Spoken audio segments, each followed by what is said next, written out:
Hello, my name is Trevor, and today we will be talking about equity and access to technology in education. Um, and so that can mean a lot of different things to different people. And I think my part of this webinar is to talk about why technology in education is so important and where our digital gaps are and how we can close those digital gaps. I'll pass it on to my friends here, Molly and Becca, who will enlighten us as to ways that we can bring technology to the classroom. So I want to begin with talking about the importance of digital citizenship. So why is it important for students to learn to use computers and to be part of the digital world? And there's a lot of concrete research on this. However, I like to focus on these four areas: the political, the economic, the social, and the cognitive. So there are a lot of political advantages to knowing how to use a computer and how to be well educated in searching the internet for things. So for example, researching a candidate's platform is really important. I don't know about either of you two ladies, but in the last election, I got most of my information from the internet. What do you guys think? Yeah, I agree with that. Yeah. So that's really important that we're out there researching our candidates and figuring out what they want to do. But on another very real spectrum, we can talk about how things on the internet can affect elections. So for example, algorithms like the Facebook algorithm and how it can impact elections, and how elections can essentially become click wars, and how presidents like Donald Trump have just been clicked on more than Hillary Clinton up winning elections. It's also really interesting because in the past couple of days, it's been noted that about 1/3 of 1% of the information produced during the election was produced by Russian hackers. So teaching kids the importance of education, or teaching kids the importance of technology, will help them be better prepared to make decisions in the political spectrum. Continuing to the economic, it's buying and selling goods, obviously. We have big, giant retailers like Amazon on the internet who have resources to buy things from because they have everything. But it's also important to know how the information that we produce on the internet is bought and sold. So for example, all of the information that you create on a Facebook page and looked at through an algorithm to then produce that are particularly good at aiming information at whose Facebook account it is. And so Facebook can use that information and sell that information to other companies, and they can sell ad space. And so it's very important that we understand the implications of the information that we create. It's also important, as one can accumulate, that social groups are moving to the internet. To be a social person in the 21st century, we need to be connected to the internet. We need to know how to use the internet well. So we're basically connecting huge groups of people, and this creates large social movements within a society, which is really important. For example, the hashtag Black Lives Matter is an important social movement in America, and the majority of that movement has occurred on the internet. But it's also important that we be wary of the social aspects of the internet and being digital citizens, because it can also connect us to people who we aren't really looking for, like radical terrorist groups from the Middle East. So while the world shrinks in some senses to allow huge social movements, it also shrinks to cause devastating occurrences. Also, there's the cognitive. And the reason why I think digital education is so important, and why responsibly use it is because they would become lifelong learners. The old method of thinking that you can learn everything at once in college is just kind of flat. It doesn't work out too well anymore. We know that people need to be engaged in lifelong learning.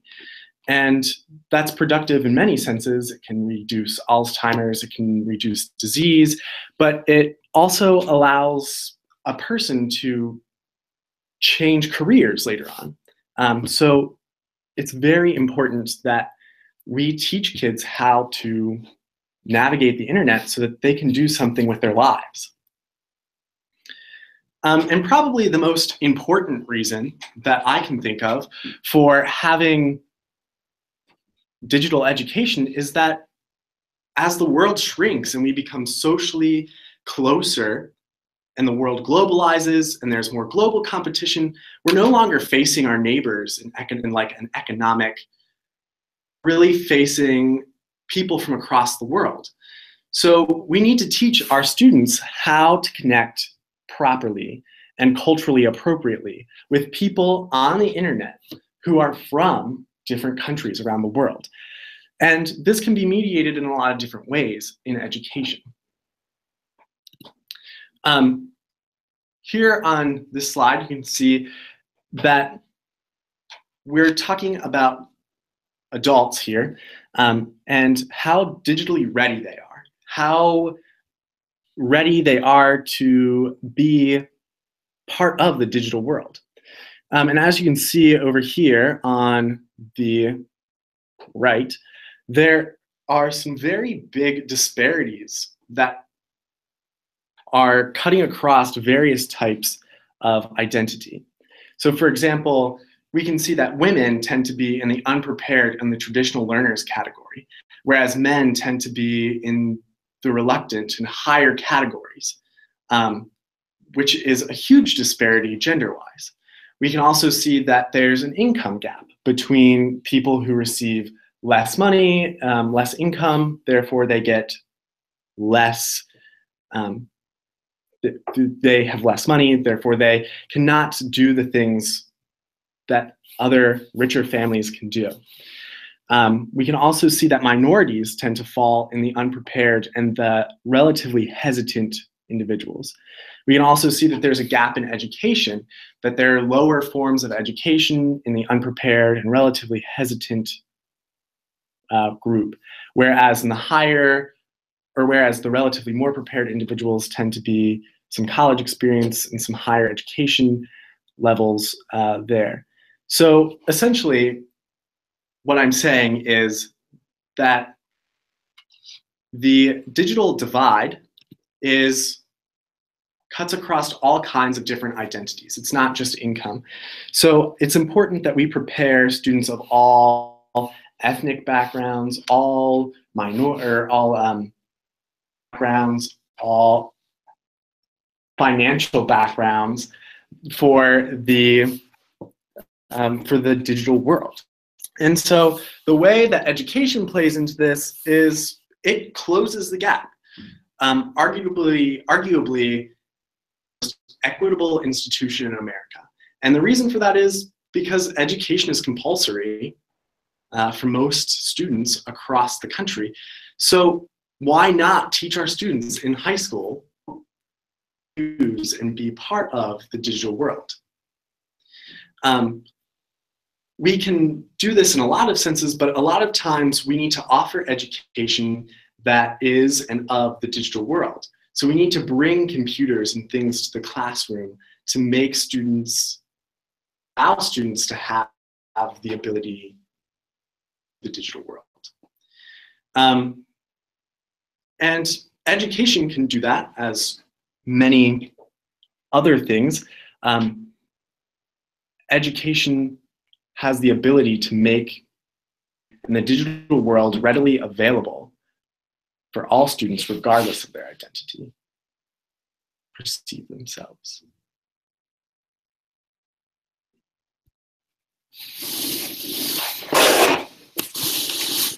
My name is Molly, and I'm going to talk about grants that you can get as an educator, as well as some of the programs Vermont uses, And I want to talk about Digital Wish. So I thought that this quote was really good. If our children are to excel in a fast-changing global society, we must harness the technology resources they need to function in the digital age. We must remember our commitment to their future as well as set priorities and establish policies on their behalf. I think this quote right here just kind of explains why technology is so important for educators. Through my research, I found multiple websites. I found national websites as well as websites just for the state of Vermont that really can just get educators to get grants where they can fund this technology, because we know that an iPad or a computer is not something cheap. So they need money so that they can have this in their schools. There are multiple websites that can aid educators in schools to bring technology in their classrooms. They can national, or they're from Vermont. The drive for technology can be illustrated from this due to the specific grants fostering technology into the classrooms. Through both these websites, you can find technology, you can find a wide range of grants, but there are specific ones that are just for technology. For applications, you do need to apply and qualify under specific circumstances, but you can usually find this in the application, and there are so many grants out there that it's really easy to find one that's going to suit you and suit your classroom. Receiving grants they can be extremely beneficial, as due to as normal educators, you rely on the support of taxpayers, and they may not understand the importance of technology in classrooms for student education. Technology is a pretty new thing in our generation, and it's a pretty big shift for educators, and taxpayers might not be happy that thousands and thousands of their hard-earned money is going to go to every student getting an iPad, every student getting a computer or a Chromebook. It just really is important to have these grants as an option. So Vermont has the Digital Learning Plan, which is from the Vermont Agency of Education. I found this on their website, and it provides guidance and policy, and it practice that relate to the digital learning plans in school. They look to expand education through technology, and the agency gives resources to teachers and students. It's very important to have the resources to know how to properly use technology, have surveys so that you know the impacts of technology, so you continue to use them in the classroom and see where the faults are. They have webinars, they have grant information and licensing information. They even have information to help people who do know technology to get into the schools and give teachers resources on how to use it. Through Digital Wish, I found that there is a great survey it's a survey explaining how technology in Vermont has changed these students from pre-use of technology to their after use of technology. Digital Wish was one group that really helped bring one-to-one programs into the Vermont schools with technology. There's such great increases in just the practice of technology for students. There was a 134% increase in students being able to figure out problems. 93% of teachers say they are comfortable with internet safety for their students, and 46% of the students say that they are able to create new projects and original work with technology, better than 12% beforehand. This is just extremely important for 21st century skills like photography, digital artwork, and problem solving. We want students who can really work hard and work in communities, and by these students the advantages of technology in early years, they can really understand how to use word processing, videos, and even do basic, more in-depth research, which is really going to help them bring their skills into the global community through their technology.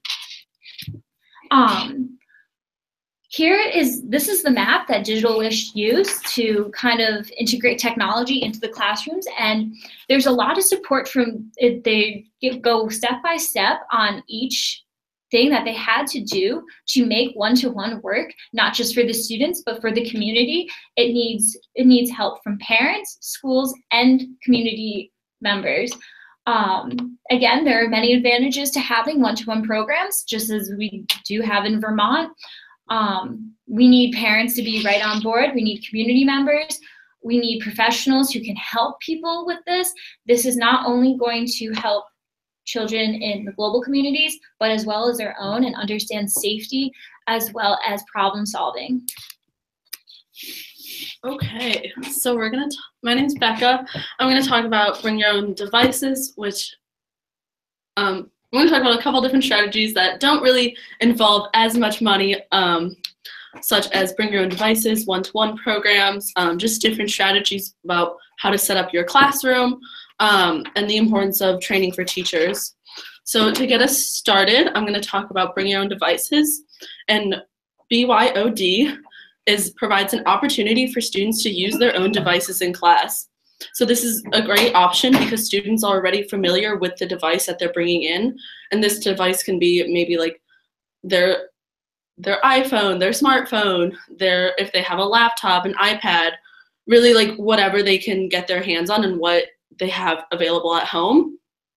And the only thing the district really needs to pay for is reliable internet connection, and teachers just need to plan for utilizing technology for the maximum effect. The only downside to bring your own device programs is that different devices have different limitation, and teachers have to have more background in like troubleshooting issues when it comes to working different software on different types of devices.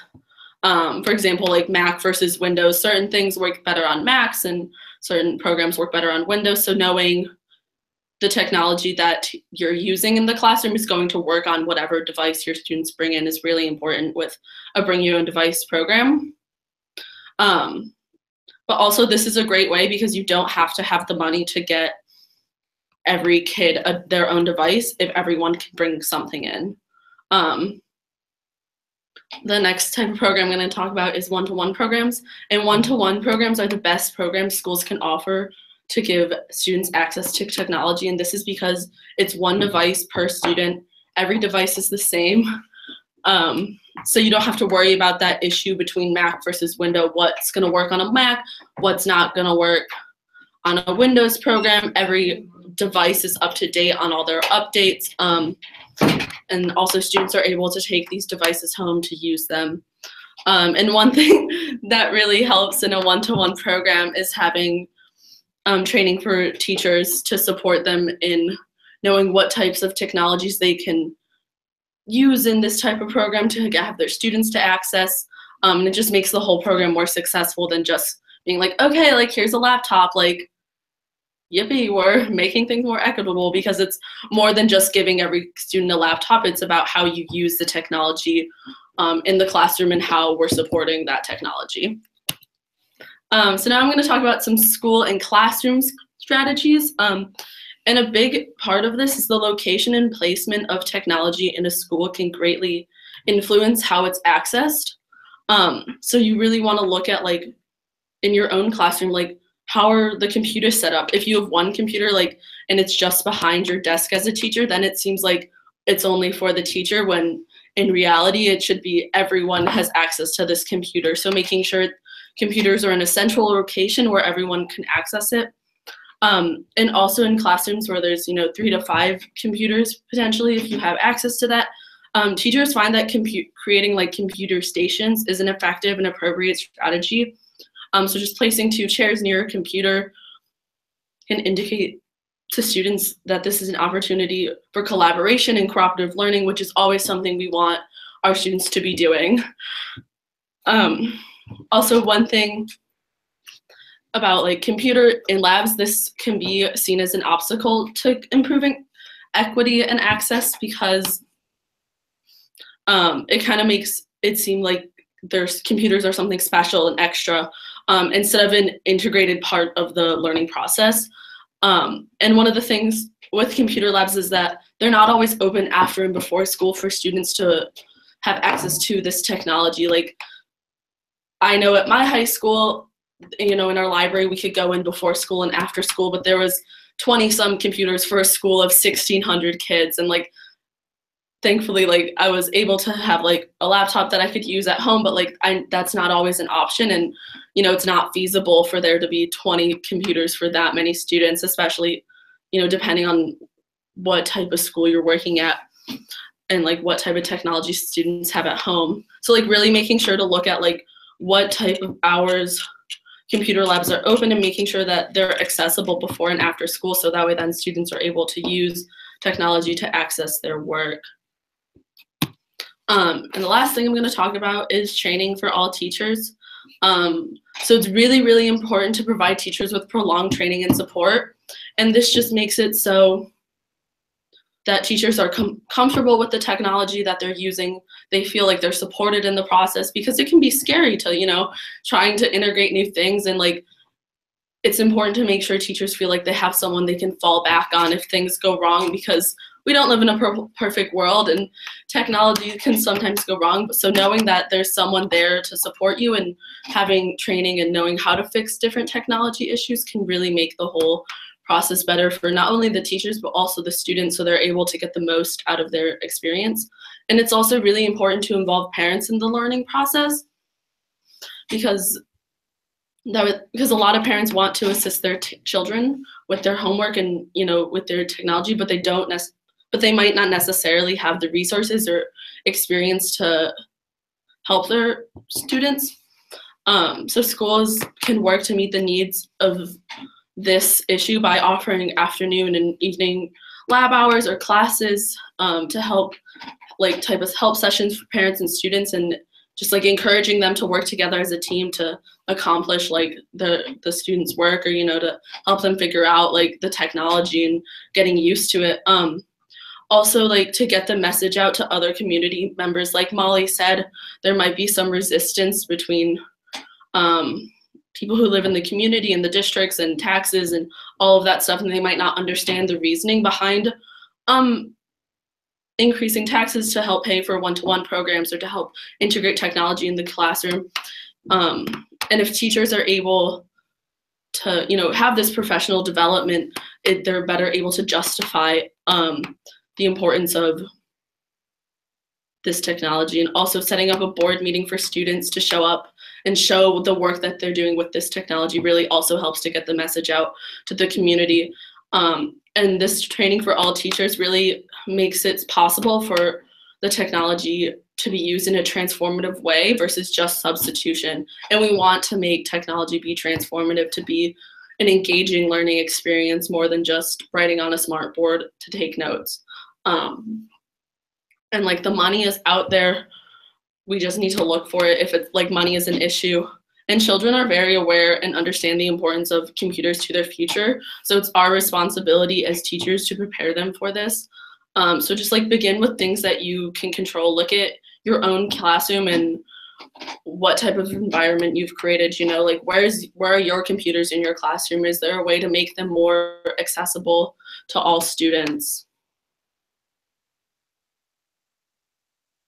All right. So thank you guys for joining us today. I hope that you learned something very useful for your classroom. Thank you.